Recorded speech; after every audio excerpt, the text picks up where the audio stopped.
Hello दोस्तों। तो आइए सुनते हैं सुल्ताना का सपना। एक शाम अपने कमरे में आराम कुर्सी पर पसरी मैं यूं ही भारतीय महिलाओं के हालात के बारे में सोच रही थी। मुझे याद नहीं कि मैं ऊँघ रही थी या नहीं, पर यह ज़रूर याद है कि मैं जगी हुई थी। मैंने तारों भरे आकाश को देखा, हीरे की तरह हजारों हजार जगमगाते तारे। अचानक एक महिला मेरे सामने खड़ी हो गई। वह अंदर कैसे आई मुझे नहीं पता। मैंने उसे अपनी सहेली सिस्टर सारा समझा। गुड मॉर्निंग, सिस्टर सारा ने कहा। मैं धीमी से मुस्कुराई, क्योंकि मुझे पता था कि अभी सुबह नहीं बल्कि तारों भरी रात है। मैंने उसकी बात का जवाब दिया, तुम कैसी हो? शुक्रिया, मैं ठीक हूँ। तुम बाहर आकर मेरे बगीचे को देख सकती हो क्या? खुली हुई खिड़की से एक बार फिर मैंने चांद को देखा और सोचा कि इतनी रात गए बाहर जाने में कोई नुकसान नहीं है। उस समय सभी पुरुष नौकर गहरी नींद में थे और मैं बड़े आराम से सिस्टर सारा के साथ टहलने जा सकती थी। जब हम दार्जिलिंग में थे तो अक्सर मैं सिस्टर सारा के साथ टहलने जाया करती थी। तब हम अक्सर हाथों में हाथ डाले बोटानिकल गार्डन में घूमते हुए खुले दिल से बातें किया करते थे। मैंने कल्पना की कि सिस्टर सारा शायद ऐसे ही किसी बगीचे की सैर कराने के लिए मुझे लेने आई है। मैं झटपट तैयार हो गई और उनके साथ बाहर निकल पड़ी। चलते हुए मुझे हैरत हुई जब मैंने पाया कि यहाँ तो पूरी सुबह हो चुकी है। शहर जाग चुका था और सड़कों पर लोगों का सैलाब उमड़ रहा था। मुझे यह सोचकर शर्म आ रही थी कि मैं भरी दोपहरी सड़क पर चल रही थी, हालांकि वहाँ एक भी मर्द दिखाई नहीं दे रहा था। चलते हुए कुछ लोगों ने मुझ पर फिक्रे कसे, हालांकि मैं उनकी भाषा नहीं समझ पाई। फिर भी मैं यह तो समझ ही गई कि वे मेरा मजाक उड़ा रही है। मैंने अपनी सहेली से पूछा, ये क्या कह रही है? औरतें कह रही है कि तुम बड़ी मर्दाना लगती हो। मर्दाना? मैंने कहा। वे क्या कहना चाह रही है? उनका मतलब है कि तुम मर्दों की तरह शर्मीली और डरपोक हो। मर्दों की तरह शर्मीली और डरपोक? यह निरा मजाक था। मैं बिल्कुल घबरा गई जब मैंने पाया कि मेरी सहेली सिस्टर सारा नहीं बल्कि कोई अजनबी है। ओह, मैं कितनी बेवकूफ़ हूँ जो इस अजनबी महिला को सिस्टर सारा समझ बैठी। हम दोनों हाथों में हाथ लिए चल रहे थे। उसने मेरे हाथों की कंपकंपाहट महसूस की। प्यारी, क्या मामला है? अपनेपन के साथ उसने पूछा। मुझे बड़ा अजीब लग रहा है, मैंने कुछ कुछ माफ़ी मांगने के अंदाज में कहा। मैं पर्दे में रहने वाली औरत हूँ और बिना पर्दे के चलने की मुझे आदत नहीं है। तुम्हें इस बात के लिए डरने की ज़रूरत नहीं है कि यहाँ कोई मर्द आ जाएगा। पाप और खतरे से मुक्त यह महिलाओं का देश है। धीरे धीरे मैं दृश्य का आनंद लेने लगी। निश्चय ही वह बेहद भव्य था। मैं घास की एक पट्टी को सुनील की कालीन समझ बैठी। उस पर चलने पर ऐसा एहसास हो रहा था जैसे मैं मखमल की कालीन पर चल रही हूँ। जब मैंने नीचे देखा तो पाया कि उस रास्ते पर तो गहरी कोई काई और घास जमी है। यह कितनी अच्छी है, मैंने कहा। तुम्हें यह अच्छी लगी? सिस्टर सारा ने पूछा। मैं उन्हें सिस्टर सारा बुलाती रही और वे मुझे मेरे नाम से पुकारती रही। हाँ, बहुत ज़्यादा, लेकिन मैं नाजुक और सुंदर फूलों को कुचलना नहीं चाहती। चिंता ना करो प्यारी, सुल्ताना ये जंगली फूल है, तुम्हारे चलने से खराब नहीं होंगे। मैंने तारीफ करते हुए कहा, यह पूरी जगह एक बगीचे की तरह लग रही है। तुमने एक एक पौधे को कितनी खूबसूरती से संवारा है। तुम्हारे कलकत्ता को भी इससे बेहतर बगीचा बनाया जा सकता है, बशर्ते तुम्हारे देश के लोग ऐसा करना चाहे। उनके पास करने के लिए बहुत सी दूसरी चीज़ें जो होती है, इसलिए वे बागवानी पर इतना ध्यान देना वक्त जाया करना समझेंगे। इससे बेहतर बहाना उन्हें नहीं मिलेगा, मुस्कुराते हुए उसने कहा। मुझे यह बात जानने की बेहद इच्छा हो रही थी कि सारे के सारे मर्द कहाँ गए। चलते हुए लगभग 100 महिलाओं से मेरी भेंट हुई थी, लेकिन एक भी मर्द दिखाई नहीं दिया। सारे मर्द कहाँ गए? मैंने भी उनसे पूछा। अपनी सही जगह पर, जहाँ उन्हें होना चाहिए। मेहरबानी करके मुझे बताओ कि अपनी सही जगह से तुम्हारा क्या मतलब है? ओह, अब मुझे अपनी गलती समझ आई। तुम्हें हमारे तौर तरीके नहीं पता। तुम तो पहली बार यहाँ आई हो। हम अपने आदमियों को अंदर बंद करके रखते हैं, ठीक वैसे ही जैसे हम औरतों को जाना आना घर में बंद रखते हैं। कितना मजाकिया बात है। मैं ठठाकर हंसी। सिस्टर सारा भी हंस पड़ी।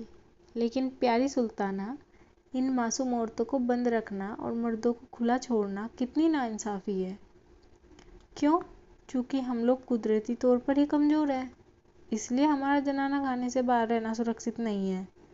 हाँ, सड़कों पर रहना तब तक सुरक्षित नहीं है जब तक कि वहाँ मर्द होते हैं।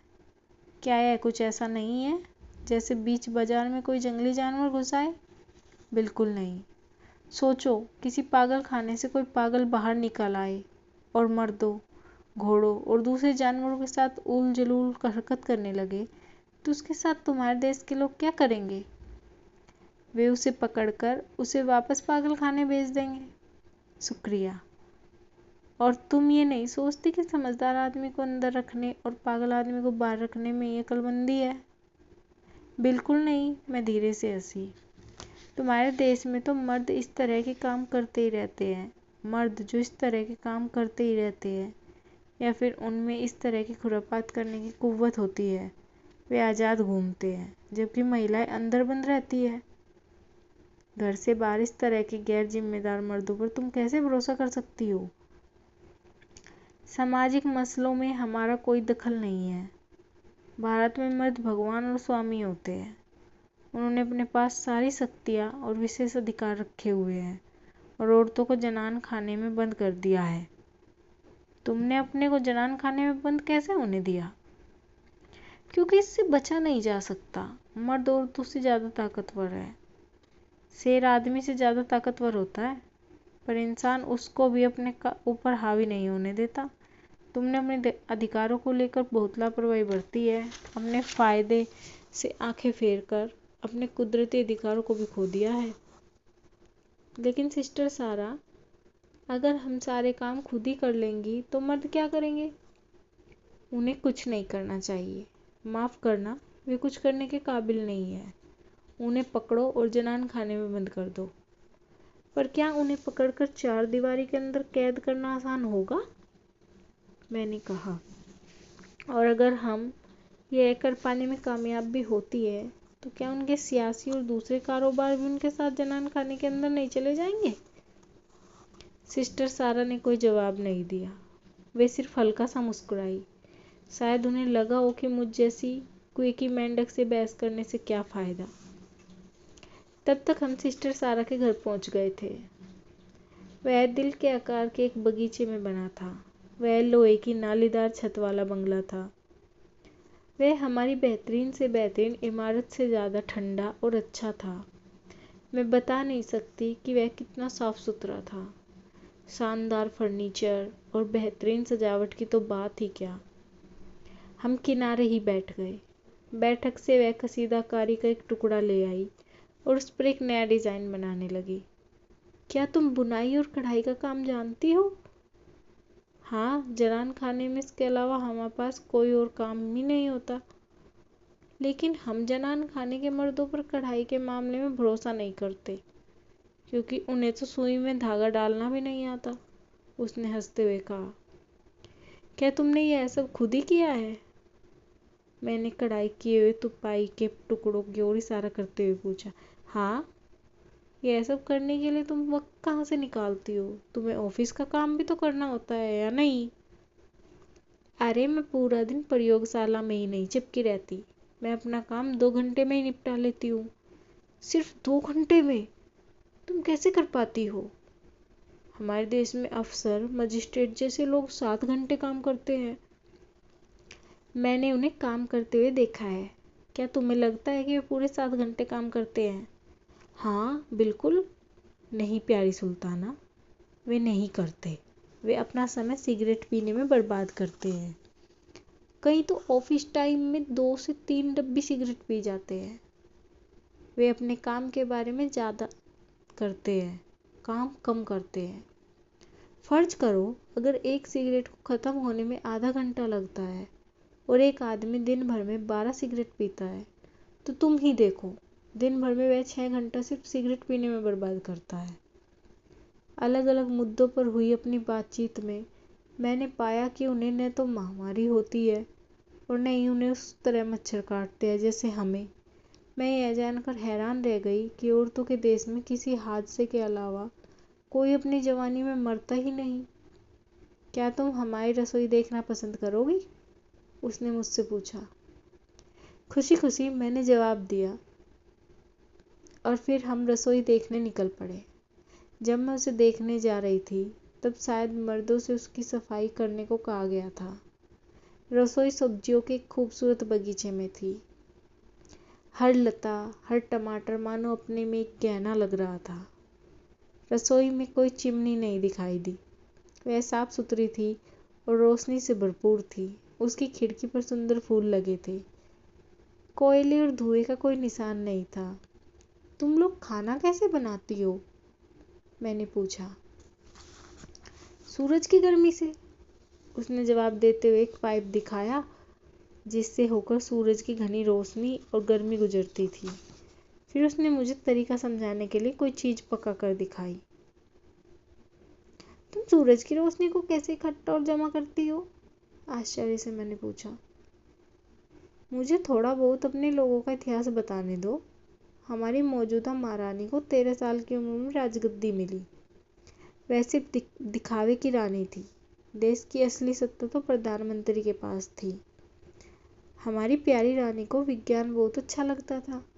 उसने फरमान जारी किया कि उसके देश में सभी लड़कियों को पढ़ाया जाना चाहिए। इस तरह लड़कियों के लिए सरकार ने बहुत सारे स्कूल खोले। औरतों के बीच शिक्षा फैली। कम उम्र में होने वाली शादियां भी रुकी। 21 साल से कम उम्र की लड़कियों की शादी पर पूरी तरह रोक लग गई।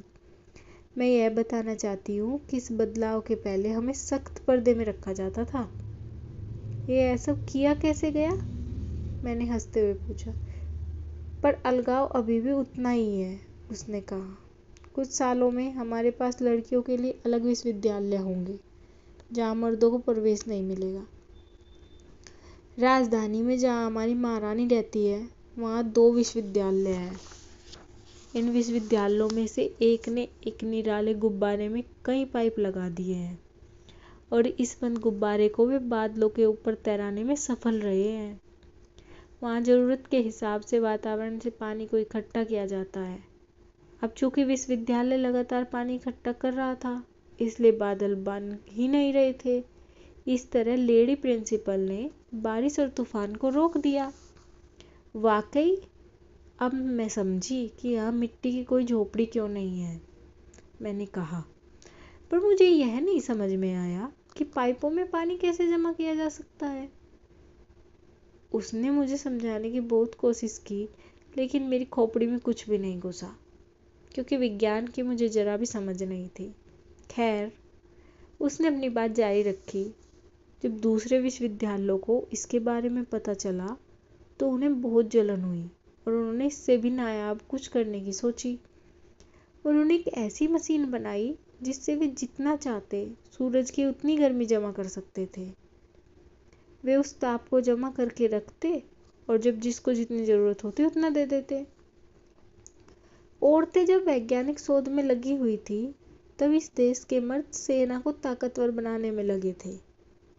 जब उनको पता चला कि महिला विश्वविद्यालय वातावरण से पानी और सूरज की गर्मी एकत्रित करने में सफल हो गए हैं तो उन्होंने विश्वविद्यालय के सदस्यों का मजाक उड़ाया और इस पूरे काम को एक भयानक भावनात्मक दुष्पन्न का नाम दिया। वाकई तुमने जो चीज़ें हासिल की है वह हैरत अंगेज है। लेकिन मुझे यह बताओ कि तुम लोग इस देश के मर्दों को जनान खाने में रखने में कैसे सफल हो गए? क्या पहले लोगों ने उन्हें? नहीं, ये तो नहीं हो सकता कि वे खुली और मुफ्त हवा का जीवन खुद ही छोड़कर अपने आप को जनान खाने की चारदीवारी में कैद कर ले। उन पर ताकत का इस्तेमाल किया गया होगा। हाँ, किया गया। किसने किया? महिला सैनिकों ने? नहीं, हथियारों के दम पर नहीं। हाँ, यह मुमकिन नहीं था। मर्दों के हाथों में औरतों से ज़्यादा ताकत होती है। तब? दिमाग से। हालांकि उनके दिमाग औरतों के दिमाग से ज़्यादा बड़े और भारी है। क्या ऐसा नहीं है? लेकिन उससे क्या? हाथी का दिमाग भी तो मर्दों के दिमाग से ज़्यादा बड़ा और भारी होता है। लेकिन तब भी मर्द हाथी को जंजीरों में कैद कर उसे अपनी इच्छा से काम पर लगा सकते हैं। बिल्कुल ठीक। लेकिन मुझे यह बताओ कि वाकई यह सब हुआ कैसे? मैं जानने के लिए मरी जा रही हूँ। औरतों का दिमाग मर्दों के दिमाग की तुलना में अधिक तेजी से काम करता है। 10 साल पहले जब सेना के कुछ अफसरों ने हमारी वैज्ञानिक खोजों का एक भयानक भावनात्मक दुष्प्रचार कहकर मजाक उड़ाया, तब हमारी कुछ युवा महिलाएं उसके जवाब में कुछ कहना चाहती थी। लेकिन दोनों महिला प्रिंसिपलों ने उन्हें रोक दिया और कहा कि अगर वे जवाब देना चाहती है तो शब्दों से नहीं, बल्कि मौका मिले तो काम से दे। और उन्हें मौके के लिए ज़्यादा इंतजार नहीं करना पड़ा। वाह, कितना शानदार! मैंने मन से ताली बजाई। और अब वे घमंडी जेंटलमैन स्वयं ही भावनात्मक दुष्प्रचार देख रहे हैं। इसके कुछ समय बाद ही पड़ोसी देशों से कुछ लोग आए और यहाँ बस गए। किसी तरह का राजनीतिक अपराध करने के कारण वे मुसीबत में थे। राजा, जो अच्छे शासन के बजाय ताकत के इस्तेमाल में ज़्यादा यकीन करता था, उसने हमारी कोमल दिल रानी से निवेदन किया कि वे उनके अफसरों को वापस सौंप दे। रानी ने इनकार कर दिया क्योंकि शरणार्थियों को वापस भेजना उनके उसूल के खिलाफ था। इस इनकार के बाद राजा ने हमारे देश के खिलाफ युद्ध की घोषणा कर दी। हमारे मिलिट्री अफसर धड़ाधड़ तैयार हुए और दुश्मन से दो दो हाथ करने कूच कर गए। हालांकि दुश्मन हमसे ज़्यादा ताकतवर थे, फिर भी हमारे सैनिक बहादुरी से लड़े। लेकिन उनकी लाख बहादुरी के बावजूद विदेशी फौजों ने हमारे देश पर कब्जा कर लिया। सभी पुरुष युद्ध के मोर्चे पर गए हुए थे, यहाँ तक कि 16 साल का एक लड़का भी घर पर नहीं बचा था। हमारे ज़्यादातर योद्धा मारे जा चुके थे, बाकी को खदेड़ा जा चुका था और दुश्मनों की फौज राजधानी से 25 मील दूर तक आ पहुंची थी। रानी के महल में कुछ समझदार महिलाओं की इस बाबत एक बैठक बुलाई गई कि देश को कैसे बचाया जा सकता है। कुछ ने योद्धाओं की तरह लड़ने का सुझाव दिया तो कुछ ने विरोध करते हुए कहा कि औरतों को सैनिकों की तरह तलवार और बंदूकों से लड़ने का प्रशिक्षण नहीं मिला है और न ही वे हथियारों से लड़ने की अभ्यस्त है। कुछ और लोगों ने तो यहाँ तक कह दिया कि वे तो शारीरिक रूप से बेहद कमज़ोर हैं। अगर तुम शारीरिक ताकत से अपने देश को नहीं बचा सकती तो अपनी बुद्धि की ताकत से उसे बचाओ।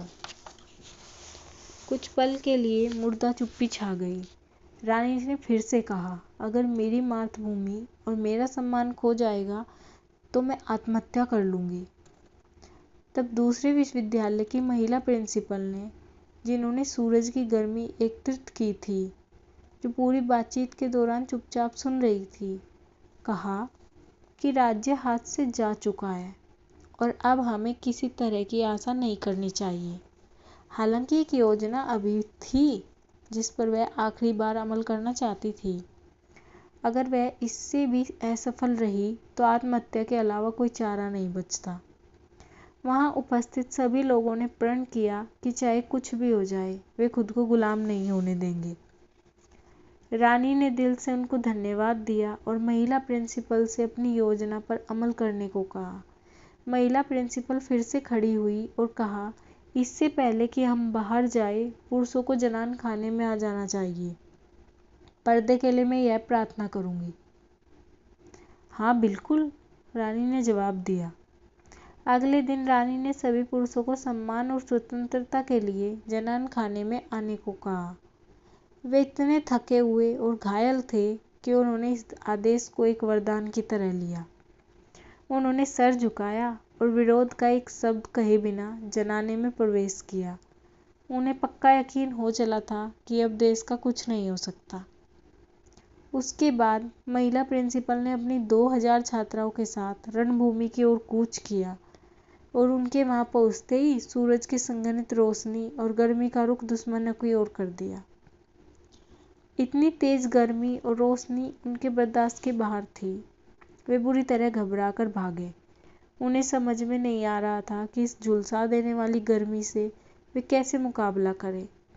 जब वे अपनी बंदूकें और गोला बारूद छोड़कर भाग गए, तब हमने उन्हें भी उसी तरह सूरज की गर्मी से जला दिया।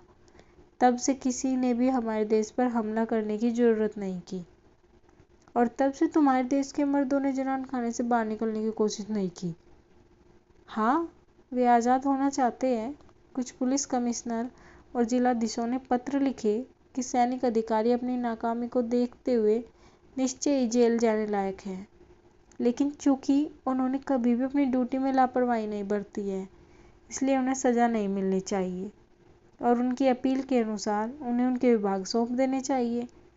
महारानी ने उन्हें एक पत्र भेजा जिसमें कहा गया था कि भविष्य में यदि उनकी सेवाओं की जरूरत पड़ी तो उनकी सेवा ली जाएगी। तब तक वे उन्हें वहीं रहना है जहाँ उन्हें रखा गया है। और अब जबकि उन्हें पर्दा प्रथा की आदत हो गई है और चूंकि उन्होंने अपने अलगाव, एकाकीपन पर खींचना छोड़ दिया है, इसलिए हमने भी इस व्यवस्था को जनाना की जगह मर्दाना कहना शुरू कर दिया है। पर तुम ये सब कर कैसे पाती हो? मैंने सिस्टर सारा से पूछा। चोरी या हत्या के मामले में बिना पुलिस या मजिस्ट्रेट के यह कैसे हो पाता है? जब से मर्दाना व्यवस्था लागू हुई है, तब से अपराध बंद हो गए हैं, इसलिए अब अपराधी को ढूंढने के लिए हमें पुलिस की जरूरत नहीं रह गई है, और न ही हम यह चाहते हैं कि कोई मजिस्ट्रेट किसी अपराधी पर मुकदमा चलाए। अरे, यह तो बहुत शानदार बात है। जहाँ तक मैं समझती हूँ, अब किसी अपराधी को दंडित करना भी बहुत आसान हो गया होगा। तुमने एक भी बूंद खून बहाए अंतिम जीत हासिल की है, इसलिए तुम अपराध और अपराधियों को भी उतनी ही आसानी से खत्म कर सकती हो। प्रिय सुल्ताना, तुम यहीं बैठी रहोगी या मेरे साथ पार्लर चलोगी? उन्होंने पूछा। तुम्हारी रसोई तो महारानी के श्रृंगार कक्ष से कुछ कम बेहतर नहीं है, स्नेह मुस्कान के साथ मैंने कुछ जवाब दिया। लेकिन हमें अब उसे छोड़ देना चाहिए, क्योंकि अब वे महज से मुझे कोस रहे होंगे कि मैंने उन्हें इतने दिन रसोई की ड्यूटी से दूर क्यों रखा। हम दोनों ठठाकर हंसे। मैं सोच रही हूँ कि घर पर मेरे सारे दोस्त कितना हैरान होंगे जब उन्हें यह बात पता चलेगी कि महिलाओं के इस सुदूर देश में महिलाएं देश पर राज करती है और सभी सामाजिक मामलों को निपटाती है, जबकि पुरुषों को मर्दान खाने में, बच्चों की देखभाल, खाना बनाने और दूसरे घरेलू कामों के लिए रखा जाता है। यहाँ की बातें सुनकर उन्हें समझ में आएगा कि खाना बनाना कितना आसान और आनंददायी भी हो सकता है। हाँ, उन्हें वह सब बताना जो तुमने यहाँ देखा है। अब मुझे यह बताओ कि तुम जमीन पर खेती कैसे करती हो, उसे जोतती कैसे हो, दूसरे भारी कामों को कैसे निपटाती हो? हमारे खेतों में बिजली से जुताई होती है, उसी से हम दूसरे कठिन काम भी निपटाते हैं। उसे हम हवाई यातायात में भी इस्तेमाल करते हैं।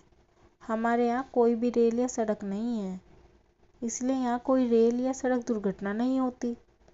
मैंने कहा, पर क्या तुम्हें कभी बारिश के पानी की कमी महसूस नहीं होती? जब से पानी के गुब्बारे लगाए हैं, तब से कभी नहीं। तुमने देखा ना कि उस विशाल गुब्बारे से पाइप किस तरह जोड़े गए हैं। उनकी मदद से जितनी बारिश और जितने पानी की जरूरत होती है, उतना हम ले लेते हैं। हमें कभी बाढ़ या तूफान का भी सामना नहीं करना पड़ता है। प्रकृति हमें अधिक से अधिक जितना दे सकती है, हम उसका फायदा उठाने में लगे हुए हैं। हमारे पास किसी से झगड़ा करने की फुर्सत ही नहीं होती। हर समय हमारे पास कोई न कोई काम होता है। हमारी महारानी को वनस्पति विज्ञान में खासी दिलचस्पी है। उनकी यह दिली तमन्ना है कि पूरे देश को एक विशाल बगीचे में बदल दिया जाए। विचार तो बहुत शानदार है। तुम्हारा मुख्य भोजन क्या है? फल? गर्मी के मौसम में तुम अपने देश को ठंडा कैसे रखती हो?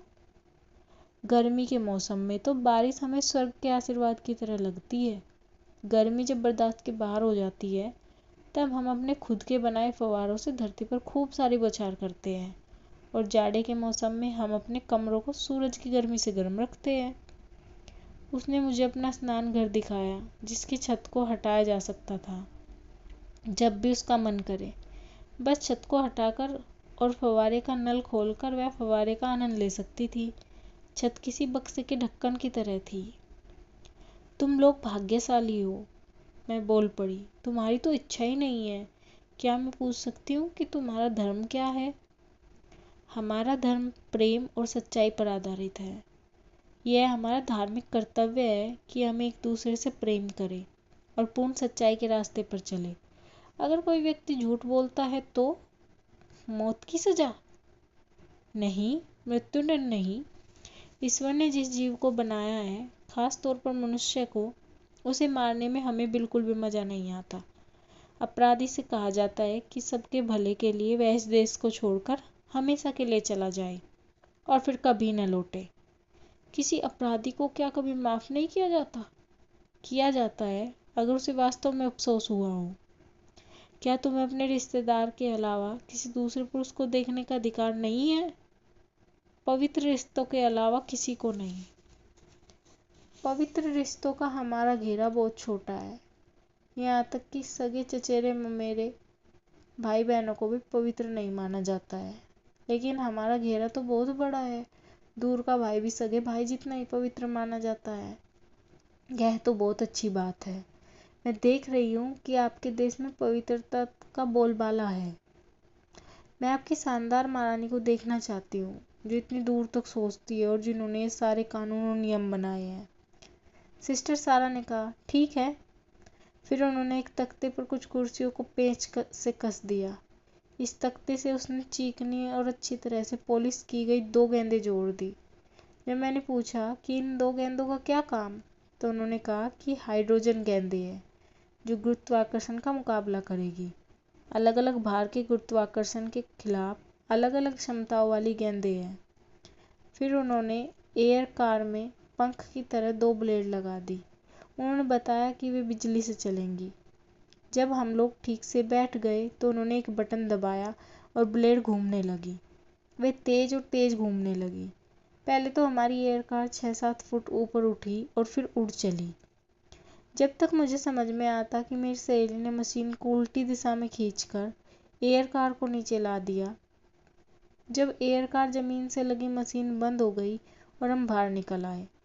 मैंने एयर कार से देख लिया था कि महारानी अपनी बेटी जो 4 साल की थी और अपनी खास सेविकाओं के साथ बगीचे में घूम रही थी। अरे, तुम यहाँ हो? महारानी ने सिस्टर सारा की ओर देखते हुए कहा। मुझसे महारानी का परिचय करा गया और उन्होंने बिना किसी तामझाम के मेरा स्वागत किया। महारानी को अपना परिचय देकर मैं बहुत खुश थी। बातचीत के दौरान महारानी ने बताया कि उन्हें अपने नागरिकों के दूसरे देशों के साथ व्यापार करने पर कोई आपत्ति नहीं है, लेकिन उन्होंने आगे कहा कि उन देशों के साथ किसी भी तरह का व्यापार मुमकिन नहीं था जो अपनी औरतों को जनान खाने में रखते हैं और इसलिए वे हमसे साथ व्यापार नहीं कर पाती। पुरुष हमें नैतिक रूप से संतोषजनक नहीं लगे, इसलिए हम उनके साथ किसी भी तरह का लेन देन नहीं करती। हम किसी दूसरे की ज़मीन नहीं हड़पती, हीरे के एक छोटे से टुकड़े के लिए नहीं झगड़ती, भले ही वह कोहिनूर से कई गुना महंगा हो, और न ही हम किसी शासक का तख्ता पलट करती है। हम ज्ञान के गहरे सागर में डुबकी लगाती है और उन कीमती हीरों को ढूंढने की कोशिश करती है जिन्हें प्रकृति ने अपने खजाने में हमारे लिए संजो कर रखा है। प्रकृति के उपहारों का जितना अधिक लुत्फ उठा सकती है हम उठा रहे हैं। महारानी से मिलने के बाद मैं प्रसिद्ध विश्वविद्यालय देखने गई, जहाँ मुझे उनके द्वारा बनाए गए कुछ उपकरण, प्रयोगशालाएं और वेधशालाएं दिखाई गई।